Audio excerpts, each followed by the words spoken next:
As atividades são sempre assim, construídas em parceria com eles, porque eu acho que eles vão se envolver muito mais a partir do momento que eles contribuírem com a atividade, né?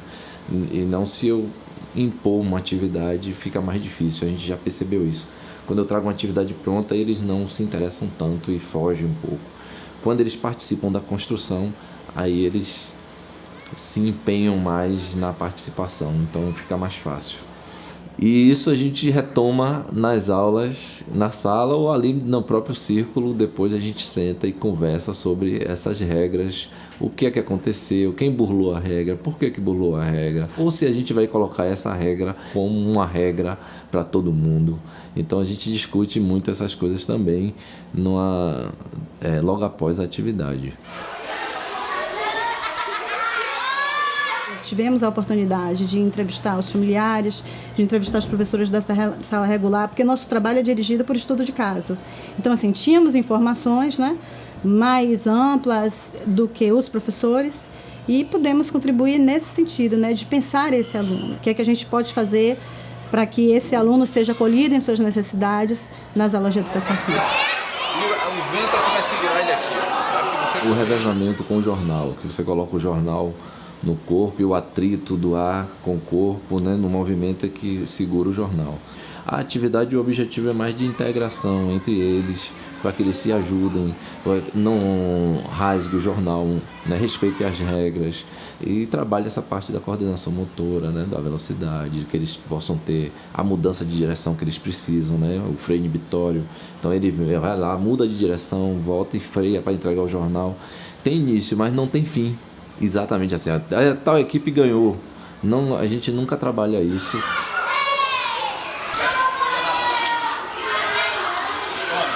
Bom, a ponte de jornal consiste em você deslocar de um ponto até um outro ponto usando dois pedaços de jornais. E aí você coloca o jornal no chão, pisa em um jornal e a outra parte você coloca na frente. Aí você tem que deslocar o seu corpo para outro pedaço do jornal para poder transferir o jornal para frente de novo e aí ir avançando no processo até chegar no ponto determinado. Essa atividade envolve uma coordenação ampla, né? Uma coordenação, além de ser visomotora, envolve membros superiores e inferiores. O pato-ganso, ele é mais sensorial. Eu peço que eles fiquem com os olhos fechados, porque a tendência é eles quererem ser logo escolhidos. Quem está com a bola em volta, encostava a bola naquele que ele escolheu. Então ele colocava a bola nas costas ali encostado, ele sentia que a bola estava ali, ele aí abria o olho, pegava a bola e ia correndo atrás, até pegar o outro, antes dele sentar no lugar dele. Então é uma atividade que é muito interessante, principalmente para Pedro, que tem essa dificuldade de locomoção e de mudança de direção e de correr em círculo. Isso ajuda muito a coordenação dele e a percepção corporal dele. Eu percebo que eles estão se ajudando mais. Quando um cai, o outro vai lá, ajuda a levantar. Quando um, por algum motivo, não consegue fazer a atividade, o outro vai lá e ajuda. Os professores viram que as aulas de Milton não foram aulas mirabolantes. Foram aulas simples, de atividades que eles já conhecem.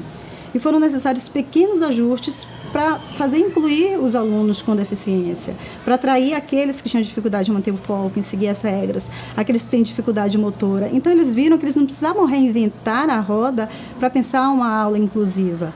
Mas, senão, a partir do mesmo currículo, que tem que ser comum a todos, pensar atividades que adaptadas permitisse a participação do aluno.